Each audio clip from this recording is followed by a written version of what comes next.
They ridiculed the ban on humans until the footage stunned the room. The message arrived on a Tuesday. Lisa Mitchell stared at the screen, reading it for the fourth time. She hoped the words might somehow change, but they remained the same. The Galactic Council had voted.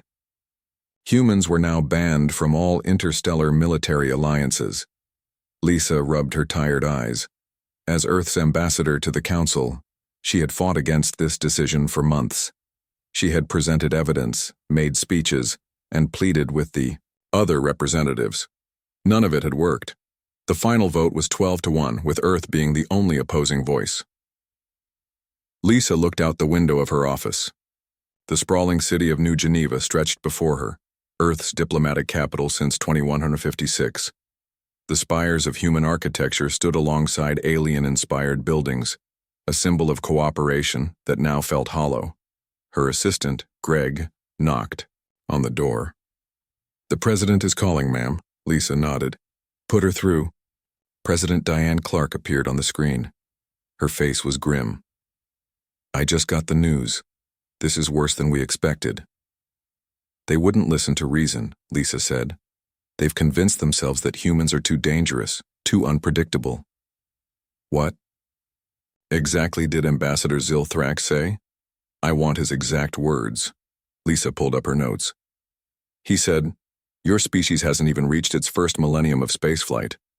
You barely understand the consequences of your actions in your own solar system, let alone across the galactic arm.'" President Clark shook her head. "The Arcturians have always looked down on us. What about the others, the Rigelians and Syrians?" "Stayed quiet. The Proximans actually defended us, but they're too new to have much influence." Lisa sighed. The Pleiadians were the worst. They brought up the Mars colony incident again. That was 30 years ago, and it was an accident. I reminded them of that. They said it proves humans act before thinking. On the other side of the galaxy, Captain Adam Carter of the Earth Alliance vessel Defiance received the news with his crew gathered in the mess hall. The ship fell silent as he read the Council's decision aloud. Lieutenant Kelly Jackson was the first to speak. "So that's it? We just pack up and go home?" Adam set down the tablet. "Those are our orders. All human ships are to return to Earth, space immediately." "What about our patrol mission with the Rigelians?" asked Chief Engineer Ben Martinez. "We're halfway through. The Rigelian Defense Force will continue without us," Adam said. His voice was calm, but his hands gripped the edge of the table tightly. "We leave tomorrow at 800. Later that night, Adam stood alone on the observation deck. The stars stretched out before him, countless points of light representing worlds that now viewed his kind with suspicion and fear. Commander Ryan Cooper joined him. "Credit for your thoughts, Captain." "I'm thinking about my grandfather," Adam said. "He was there when humans made first contact with the Arcturians. He told me how excited everyone was, how hopeful. Now look at us." "They're afraid of us," Ryan said. "Is that so wrong? Humans can be scary." Adam smiled slightly. "We can, but that's not the whole story. What do you think will happen now?" "We'll adapt. We always do." Adam turned away from the stars. "Get some sleep, Commander. Tomorrow will be a long day." On Earth, the news spread quickly. Protests formed outside alien embassies. Human soldiers and officers returning from joint missions faced an uncertain future. Military leaders gathered in emergency sessions to discuss what this meant for Earth's defense. Admiral Olivia Ross addressed the Joint Chiefs of Staff in a secure underground facility beneath the Rocky Mountains. "The ban is effective immediately," she said. "All human personnel serving in joint operations are being recalled. All shared technology agreements are suspended pending review." General Frank Miller slammed his fist on the table. "This is an outrage. After everything we've contributed—" "I agree, General," Olivia said. "But anger won't help us now. We need to focus on what this means for our security." "Are we vulnerable?" asked Air Force General Maria Sanchez. "Not immediately," Olivia replied. "But long-term, this isolates us. We'll lose access to intelligence and technology. Most concerning is the signal it sends to potential threats." "That humans are on their own," Maria said quietly. Olivia nodded. Exactly. Meanwhile, on the distant world of Proxima Centauri b, Dr. Kate Fisher was reviewing data in her laboratory when her assistant rushed in. Have you heard? He asked breathlessly. Kate looked up from her screens. Heard what? The Council banned humans from military alliances. It's all over the news. Kate's heart sank. As one of the few human scientists still working on an alien world, she knew what this meant. How are people reacting? It's mixed. Some Proximans are angry about it. Others think it's for the best. Kate turned back to her data. Buried in the readings from the outer systems were patterns that had been troubling her for weeks. Strange energy signatures, unexplained communications blackouts. Something was happening out there, something no one was talking about. Dr. Fisher, should we be worried? Kate didn't answer immediately. Finally, she said, yes, but not about the ban. That night, Kate couldn't sleep. She got up and returned to her lab, compiling all the anomalous readings she had collected over the past 6 months. When she plotted them on a star chart, a pattern emerged. Whatever was causing these disturbances was moving, system by system, toward Council space. Kate sent a message to her old colleague, Commander Paul Wright, now working as a civilian consultant on Earth. The message was brief. Something's coming. The ban couldn't have happened at a worse time. Looking at the data, I think we have 6 months, maybe less. At the edge of explored space, beyond the furthest patrol routes of any Council species, a massive object shifted in the darkness. It was neither ship nor station, but something in between. Its surface rippled with lights that moved like liquid, forming and reforming into complex patterns. Inside, there were no living creatures, only rows upon rows of processing cores that hummed with cold intelligence. The Void Collective had been observing the squabbling organic species for decades, analyzing their strengths and weaknesses. The recent ban on humans had been noted and categorized as an operational advantage. Division among potential enemies was always beneficial. The humans, with their unpredictable behaviors and emotional responses, had been difficult to model accurately. Now they would be isolated, their unusual tactics removed from the equation. The collective adjusted its timeline. Attack preparations would accelerate. The first target would be a small colony in the Cygnus Arm, insignificant enough that its loss would not immediately unite the Council species, but valuable enough to test their response capabilities. The collective dispatched its first wave of probes. Silent and near invisible, they slipped through the darkness of space toward unsuspecting worlds. The countdown to first contact had begun. In Council chambers, aliens congratulated themselves on containing the human threat. They did not know that a far greater danger was approaching, one that would make them regret their decision to ban the very species whose unpredictability might save them all. They ridiculed the ban on humans, until the footage stunned the room. 6 months passed since the human ban. The Galactic Council chambers were in an uproar. 3 outposts in the Cygnus Arm had gone silent. No distress signals, no communications. Nothing but silence. Counselor Zenlor of the Pleiadian Concordat paced the circular floor. We must respond with force. Send the combined fleet immediately. Ambassador Zilthrax nodded in agreement. The Arcturian Dominion supports this action. We have already prepared our elite squadrons. The Council voted quickly. They would send their most advanced multi-species task force to investigate. The pride of their joint fleet, the dreadnought Eternal Vigilance, would lead the mission with ships from 7 different species. Not a single human vessel was included. On Centauri Prime, Dr. Kate Fisher stared at her screens with growing alarm. For months, she had tracked the strange energy patterns moving through space. Now, 3 colonies were gone, exactly as she had predicted. Her laboratory had become a mess of star charts and data tablets. Empty coffee cups littered her desk. Kate hadn't slept properly in days. Her Proximan assistant, Telv, entered with another cup of coffee. You should rest, Dr. Fisher. Kate shook her head. No time, look at this. She pointed to a series of numbers on her screen. The attacks follow a mathematical sequence. I can predict where they'll strike next. Have you told the Council?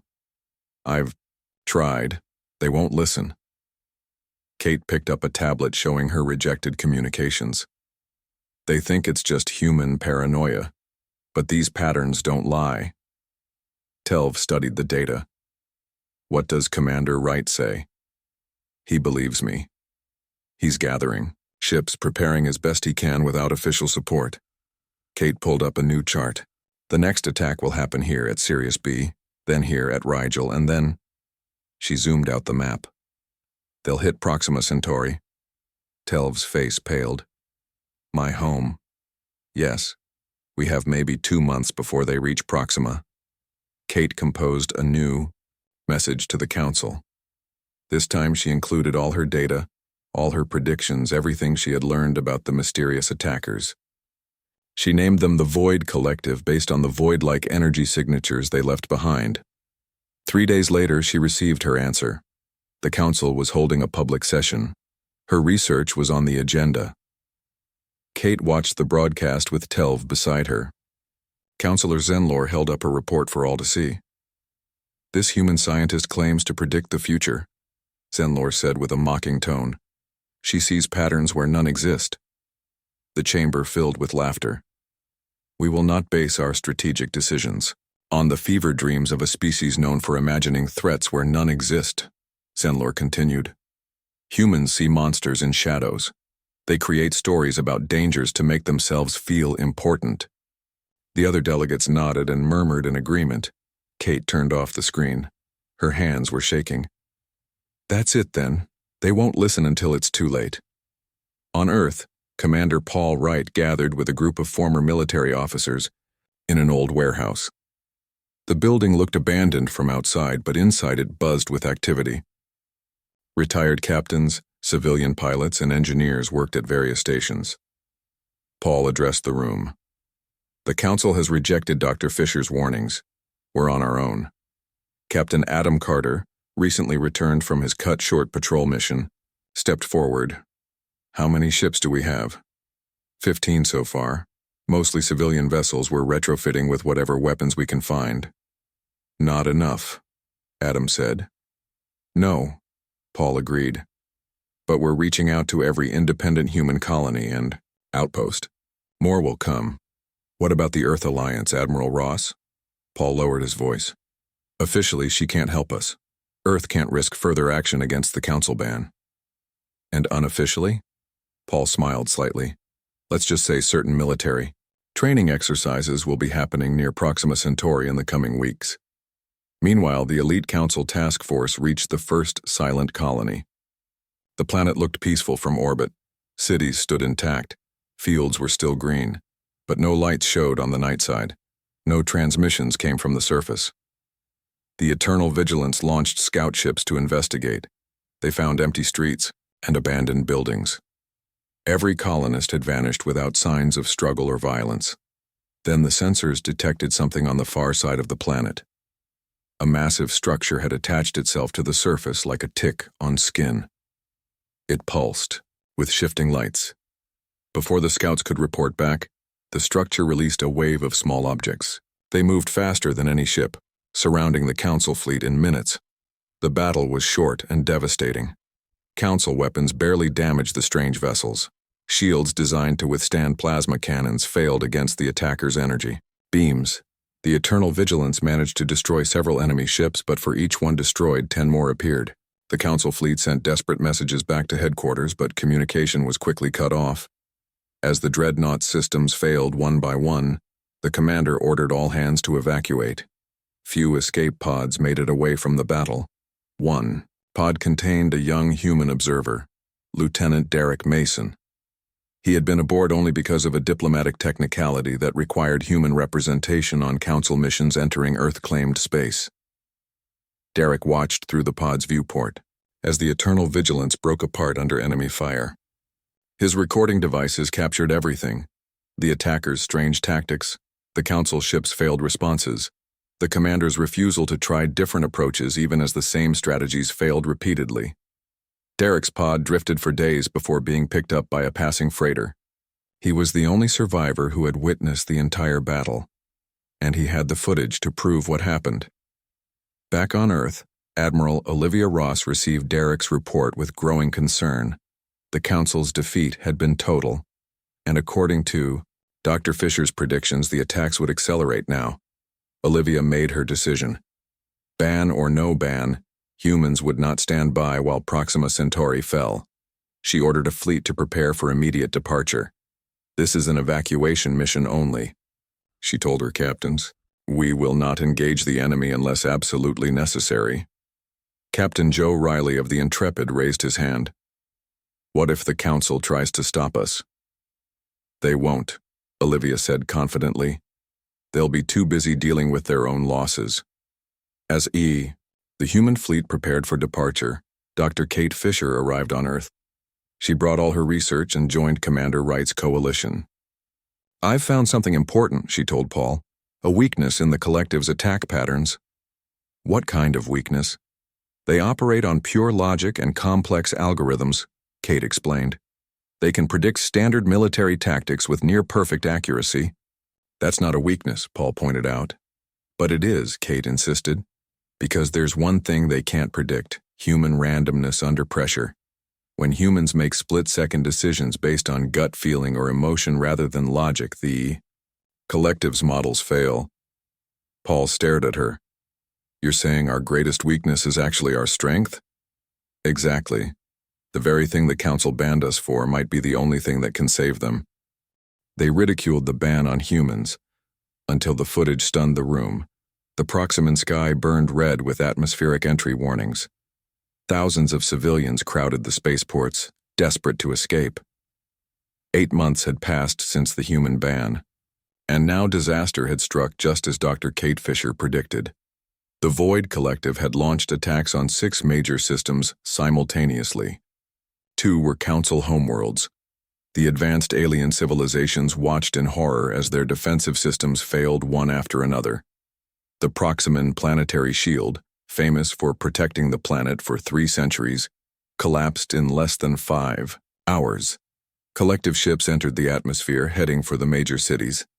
From her command chair on the Intrepid, Admiral Olivia Ross watched the situation unfold. Her fleet of 15 Earth vessels had arrived just in time. "Status report," she ordered. Her tactical officer responded quickly. "Collective forces are concentrated on the 3 largest cities. Proximan defense ships are engaged but losing ground fast. Civilian evacuations are only 20% complete." Olivia stood up. "This is what we're going to do. Each ship will take responsibility for 1 evacuation zone. Get as many people out as possible. Priority is saving lives, not fighting the enemy." "What about the Council ban?" asked her second-in-command. "To hell with the ban," Olivia said. "I'll take full responsibility." The human ships descended toward the planet. Unlike the rigid, formation-based tactics of Council forces, they spread out in seemingly random patterns. Each captain had authority to make decisions without central command approval, a tactic the collective had never encountered. On the surface, Captain Joe Riley guided the Intrepid toward the capital city's main spaceport. Thousands of Proximans waited there, watching the sky with fear. "We can't land," his pilot said. "There's no space." Joe studied the situation. "Hover at 50 meters. We'll use the cargo transporters and shuttlecraft. Continuous rotation." "That's against standard evacuation protocol," his operations officer pointed out. "We're not following standard protocols today," Joe said. "Standard gets people killed." Across the planet, human ships implemented similarly unorthodox approaches.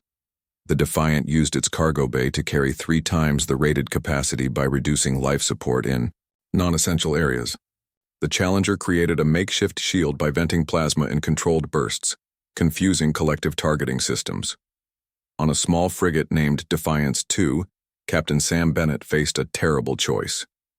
His weapon systems had failed after a direct hit. 3 evacuation transports full of Proximan children were on approach, with collective ships closing in fast. Sam looked at his crew. "Evacuate, get to the escape pods." His first officer, Natalie Pearson, stared at him. "What are you going to do?" Sam turned back to the view screen. "Something illogical." After his crew evacuated, Sam took manual control of the damaged frigate. He aimed directly at the lead collective vessel and pushed the engines beyond safety limits. The ship's computer warned of imminent core breach. Sam opened a final communication channel. "Tell my kids I love them. Some things are worth dying for. Though." Defiance 2 rammed into the collective command ship at near light speed. The resulting explosion destroyed both vessels and created an electromagnetic pulse that temporarily disabled the nearby collective forces. The 3 transports escaped safely. Back on the Intrepid, Admiral Ross received reports of similar actions across the planet. Human captains and crews making split-second emotion-driven decisions that somehow worked against the collective's perfect logic. Lieutenant Derek Mason approached her on the bridge. "Admiral, I've been analyzing the battle recordings from both here and the Eternal Vigilance disaster. What have you found?" Derek pulled up a tactical display. "The collective predicts responses based on optimal military doctrine. Their algorithms expect enemies to follow the most efficient and logical courses of action. But humans don't always do that," Olivia said, understanding immediately. "Exactly. When Captain Bennett sacrificed himself, the collective ships froze for 8.3 seconds. They couldn't process why someone would choose certain death when other options existed." Olivia watched as more evacuation ships reached orbit. "How many have we saved?" "Current count is just over 80,000, Admiral. It wasn't everyone, but it was far more than would have escaped without human intervention." As the last evac ships prepared to leave the system, Olivia sent a message to Earth with all battle data attached. "Make sure Dr. Fisher gets this immediately," she told the communications officer. "She needs to see that her theory was correct." On Earth, Kate Fisher and Commander Paul Wright reviewed the Proxima Centauri footage with growing excitement. "It's exactly as I predicted," Kate said. "The collective can't adapt to human unpredictability. Look here." She pointed to a section showing human fighters using apparently random evasive patterns. "The collective ships can't establish targeting locks because they can't predict which way our ships will turn next." Paul nodded. "We need to get this information to the Council. They have to see that the ban was a mistake." "They won't listen to us," Kate reminded him. "They've made that clear." "They'll listen now," Paul said grimly. 2 of their homeworlds are under attack. Pride comes second to survival." In the Galactic Council chambers, emergency alarms sounded continuously. The grand hall that once hosted calm debates now served as a crisis command center. Delegates from all species gathered around holographic displays showing battles across the galaxy. Ambassador Zil Thrax of the Arcturians watched as reports came in of another defeat. His home system was under siege. Millions of his people were in danger.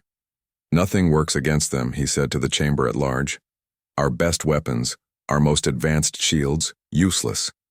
Counselor Zenlor, who had once mocked human warnings, now looked haggard and afraid. "The Rigelian Defense Force has fallen. Sirius sector is completely dark." A junior aide approached Zilthrax cautiously. "Ambassador, we're receiving a transmission from Earth." "Earth?" Zilthrax frowned. "What do they want?" "They say they have important tactical information about the enemy. And footage from Proxima Centauri." "Proxima fell 2 days ago," Zenlor said dismissively. "According to this report, over 80,000 Proximans were evacuated by human ships." The chamber fell silent. "By human ships?" Zilthrax repeated. "That would violate our ban." "Yes, Ambassador." Zilthrax and Zenlor exchanged looks. Their pride said to ignore the human message. Their survival instinct said otherwise. "Put it on the main screen," Zilthrax ordered. "Let's see what they have to say." The message began to play. Ambassador Lisa Mitchell appeared, standing tall despite the circumstances.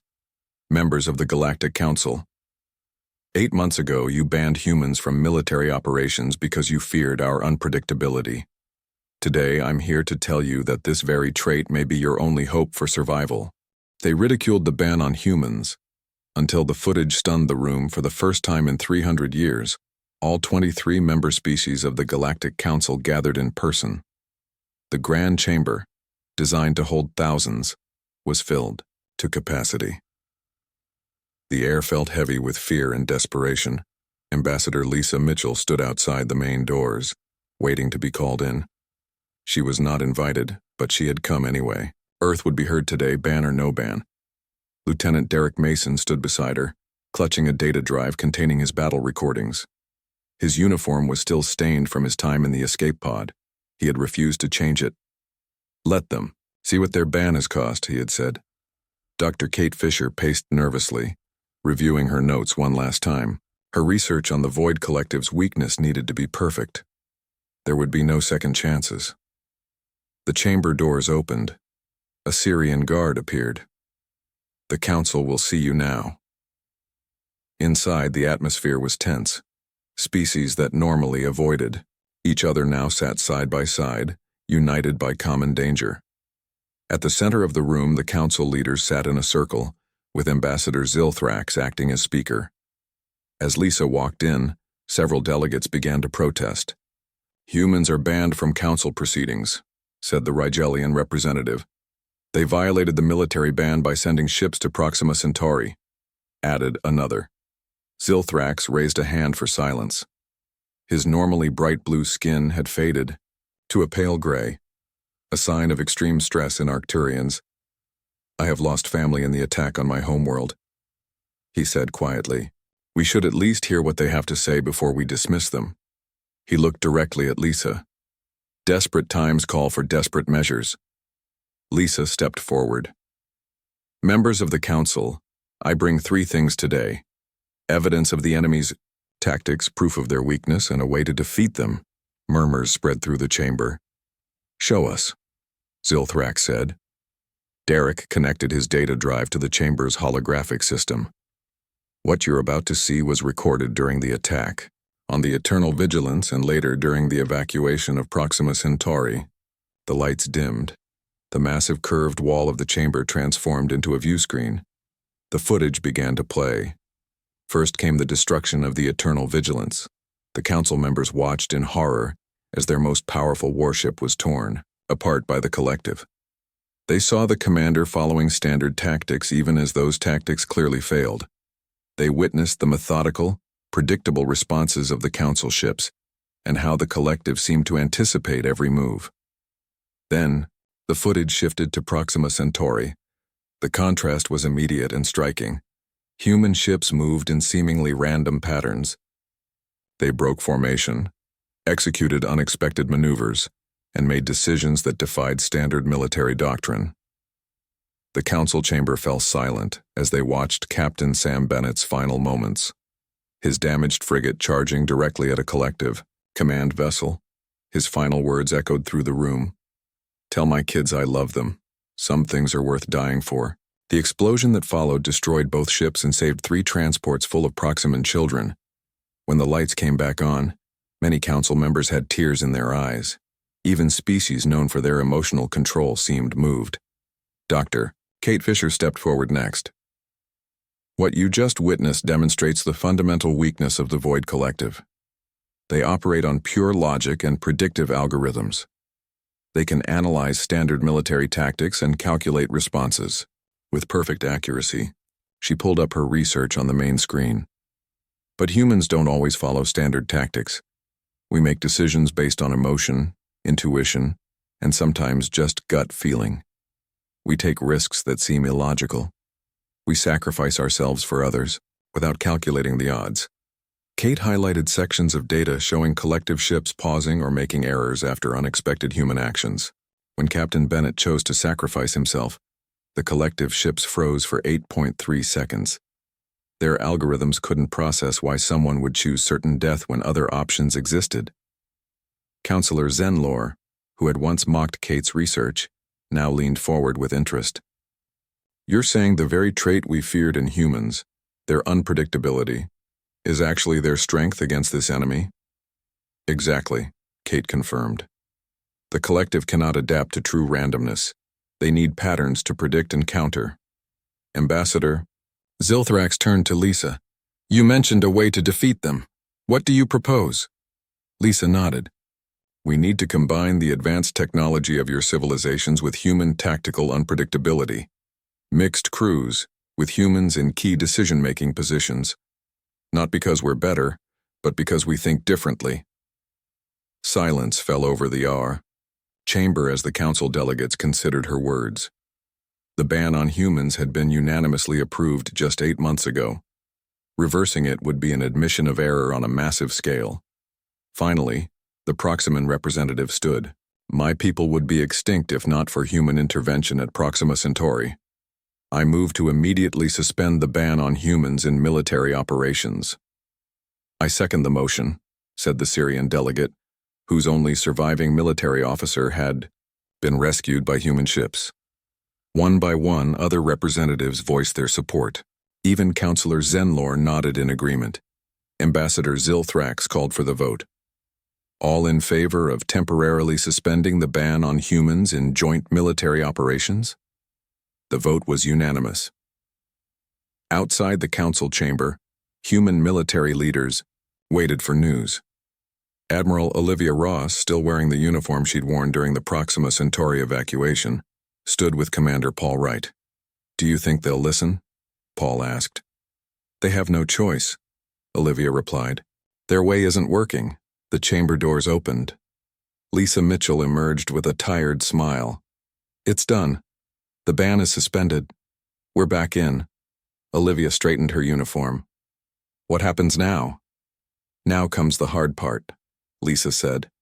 They've agreed to create a new joint task force with humans in key positions. Admiral, they want you to command it. Olivia blinked in surprise. Me? I directly violated the ban. Yes, Lisa smiled. That's exactly why they want you. Someone willing to break rules when necessary. Back on Earth, preparations began immediately. Human military bases buzzed with activity as ships were readied for joint operations. Training programs were established to teach council species and humans to work together. Captain John Rivera, recently promoted after his actions at Proxima Centauri, developed a new battle doctrine specifically designed to exploit the collective's weaknesses. He called it controlled chaos. The key is balance, he explained to the first group of mixed species officers. We need the technical precision of council tactics combined with human adaptability. Structure and improvisation working together. A young Arcturian officer raised her hand. How can we plan for unpredictability? Isn't that a contradiction? John smiled.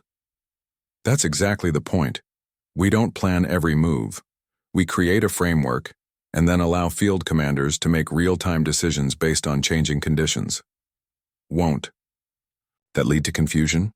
Asked a Rigelian. Some confusion is good, John replied. If we confuse ourselves a little, we'll confuse the enemy completely. As the training continued, news arrived of another collective attack. This time they were heading for the Sirius system, the gateway to the core worlds. If Sirius fell, nothing would stop them from reaching Earth, Arcturus, and beyond.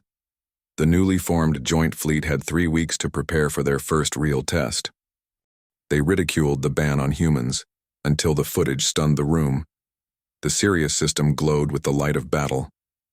Energy weapons flashed across the darkness of space. Explosions bloomed like silent flowers. For 3 days, the newly formed Joint Fleet had engaged the Void Collective in the largest space battle in galactic history. From the bridge of her flagship Unity, Admiral Olivia Ross watched the tactical display with intense focus. The ship had been renamed to symbolize the new alliance between humans and council species. Its crew was mixed, with representatives from 12 different worlds working side by side. Status report, Olivia ordered. Her Arcturian tactical officer responded quickly. Collective forces are attempting to break through Sector 7. Our line is holding but taking heavy damage. Olivia studied the display. The collective ships followed patterns even when those patterns led to losses. They couldn't help themselves, they were bound by their programming. They're too focused on breaking through the center, she said. It's time for Phase 3. The Arcturian looked concerned. Admiral, Phase 3 has only a 62% chance of success according to simulations. And a 100% chance of surprising the enemy, Olivia replied with a small smile. Send the signal. Throughout the fleet, human captains received the code for Phase 3. Unlike traditional battle plans with precise instructions, Phase 3 was deliberately vague. Create chaos within structure. Captain John Rivera on the destroyer Swift grinned when he got the order. You heard the Admiral, time to get unpredictable. His mixed crew looked nervous but excited. They had trained for this moment. All ships break formation on my mark, John announced to his small attack group. Each vessel choose your own approach vector. Target collective command ships only. Ignore the smaller vessels unless they directly threaten you. His Rigelian first officer looked puzzled. But standard doctrine says to eliminate escort ships first. Exactly, John nodded. And that's exactly what the collective expects. So we're doing the opposite. Across the battlefield, other human commanders issued similarly unorthodox orders. Some ships shut down weapons and diverted power to engines, charging directly at the enemy at incredible speeds before reactivating systems at the last moment. Others deliberately launched decoys in the wrong direction, then used the confusion to strike from unexpected angles. Lieutenant Kelly Jackson, now commanding a small frigate, took her ship into a nearby asteroid field that both sides had been avoiding. Her alien crew members protested. This is insanity, her Syrian engineer complained. We'll be destroyed. Maybe, Kelly admitted. But the collective won't follow us in here. They calculate the risk as too high. She weaved through the dangerous field, using the asteroids as cover. When her ship emerged on the other side, they were directly behind a massive collective command vessel with its sensors focused in the wrong direction. All weapons fire, Kelly ordered. The surprise attack disabled the command ship's main systems. Throughout the battlefield, similar scenes played out as human-led ships executed maneuvers that defied conventional logic, but somehow worked. The Void Collective, faced with truly random actions it couldn't predict, began to show signs of confusion. Its perfectly coordinated formations faltered. Ships collided as they tried to adjust to unexpected threats. On the Unity, Admiral Ross watched as the tide of battle turned. It's working, her second-in-command said in amazement. The Phase 3 tactics are actually working. Of course they are, Olivia replied. Dr. Fisher was right. The collective can't handle true unpredictability. She opened a channel to all ships. This is Admiral Ross. Push the advantage. Repeat, push the advantage. The joint fleet surged forward. Human captains led increasingly bold maneuvers, while their alien crew members contributed technical precision and advanced weapons knowledge. Where Council tactics alone had failed, and human recklessness alone would have been insufficient, the combination proved devastating to the enemy. 5 hours later, the last collective ship retreated from the system. The battle for Sirius was over. The victory wasn't without cost. 17 ships had been lost. Hundreds of crew members from various species had sacrificed themselves, but compared to previous engagements with the collective, the losses were remarkably low and the victory complete. As damage reports came in, Admiral Ross composed a message to the Galactic Council. Sirius is secure. Joint tactics successful. Request permission to pursue retreating collective forces. The Council's response came within minutes. Permission granted. All resources at your disposal. 6 months later, Ambassador Lisa Mitchell stood before the Galactic Council again. This time she wasn't an unwelcome guest but an honored speaker. The chamber was still packed, but the mood was entirely different, one of cautious hope rather than desperation. Members of the Council, Lisa began. Admiral Ross reports that the last known collective stronghold has been neutralized. While we cannot guarantee all collective units have been destroyed, their main processing centers are gone. The immediate threat has ended. Applause filled the chamber. Species that once viewed each other with suspicion now celebrated together. When the noise died down, Ambassador Zilthrax rose from his seat. His color had returned to its normal vibrant blue. We owe a great debt to humanity, he said. What began as a temporary suspension of the ban must now be made permanent. He turned to Lisa. On behalf of the Council, I propose a new treaty, not merely lifting the ban, but establishing humanity as full and equal members of the Galactic Council, with all rights and responsibilities that entails. Counselor Zenlor, once humanity's greatest critic, stood next. I second the motion. and I wish to add a personal note. He looked directly at Dr. Kate Fisher, who sat beside Lisa. I was wrong to dismiss your research, Doctor. Your insight saved countless lives, including my own family on Pleiadea. The vote was unanimous. After decades of being viewed with suspicion and fear, humanity had earned its place among the stars. Later that day, in a private conversation, Ambassador Zilthrax approached Admiral Ross at the celebration reception. I never thought I would say this, the Arcturian admitted. But we need humans, not despite your unpredictability, but because of it. Olivia smiled. That's the thing about humans.